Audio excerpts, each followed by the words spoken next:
L'histoire de Mohamed Fadiga est celle d'un revendeur de véhicules converti en éleveur passionné. Chaque année, après la fête de Tabaski, il achète des bêtes de petite taille restées invendues, les élève pour ensuite les revendre à la même période l'année suivante. Un an de labeur, mais la stratégie s'avère payante. Mohamed arrive toujours à écouler la totalité de son troupeau avec un atout, la taille des béliers. Et cela dure 10 ans pour cet éleveur installé dans la commune d'Atekoubé. Je me suis renseigné, je vais chez les vétérinaires, ils me montrent comment il faut injecter un mouton, tout ça là-bas. Et là où je dis Dieu merci, tous mes moutons, c'est moi-même, je m'occupe d'eux, je fais tout. Entreprendre sans formation préalable. La formule ne sourit pas à tous les passionnés d'élevage d'ovins. C'est le cas d'Ahmed Traoré. N'ayant pas les moyens d'assurer un suivi vétérinaire à ses bêtes, ce commerçant de profession a failli abandonner dès ses débuts.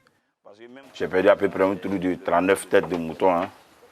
Bon, là, finalement, j'avais pris un coup. J'ai même dit que non, bon, j'ai jeté l'éponge, que j'allais plus continuer. Voilà.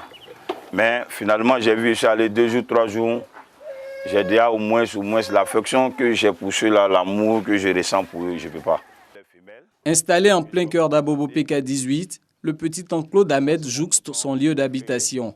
Le propriétaire des lieux a bien voulu lui faire cette concession, histoire d'occuper la parcelle. En plus d'acheter, entretenir et revendre, Ahmed mise également sur la reproduction des ovins pour agrandir son troupeau. Au nom de sa passion pour les bêtes, les bénéfices ne sont pas pour l'heure une priorité.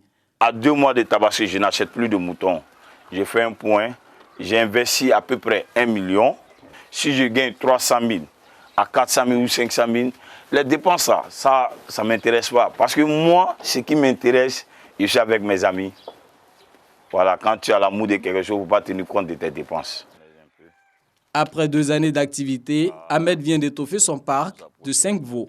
C'est dire que l'activité est rentable. Comme lui, ils sont de plus en plus nombreux à se lancer dans ce type d'élevage domestique en zone urbaine.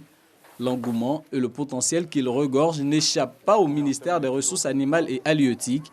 Pour 2018, il est annoncé la mise en œuvre du projet de relance de l'élevage des petits ruminants.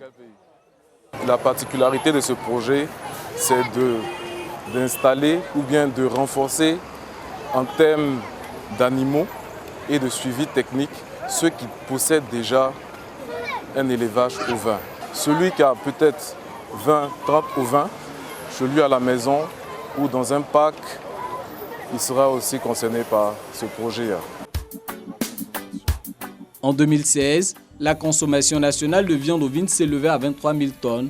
61% de ce chiffre, soit environ 15 000 tonnes, est assuré par la production nationale. Le gouvernement espère pour sa part réduire le gap avec le projet de relance de l'élevage des petits ruminants, réduire le gap, mais aussi la dépendance vis-à-vis de l'importation.